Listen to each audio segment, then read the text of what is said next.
நமக்கு புடிச்ச ஒருத்தவங்க நம்மள விட்டு போனக்கு அப்புறம், ச்சே! இனிமேல் யாருமே லவ் பண்ணக்கூடாது. போதும்டா சாமி அப்படின்னு நெனைப்போம்.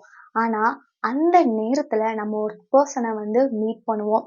அவங்க கூட எல்லாமே ரொம்பவே அழகா இருக்கும். ரொம்பவே சந்தோஷமா இருப்போம்.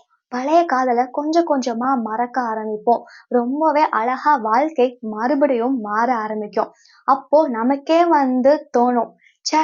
ஒருவேள அவங்க போனது இவங்க வர்றதுக்காக தானோ அப்படின்னு. அப்படி நம்ம நினைச்சுட்டா, அதுதான் உண்மையான காதல். இந்த காதல் கடைசி வரைக்கும் இருக்கும். நீங்க ரொம்ப சந்தோஷமா இருப்பீங்க. பழசு எல்லாத்தையும் மறந்துட்டு. அது சம்மந்தப்பட்ட கவிதை தான் இந்த கவிதை.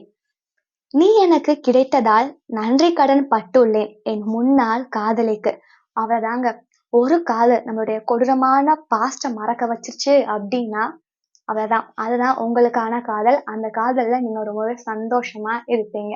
ஸோ யாருக்காச்சும் இந்த கவிதைய நீங்க அனுப்பணும் அப்படின்னு நினைச்சீங்கன்னா, கூச்சப்படாம உடனே அனுப்பிச்சிடுங்க.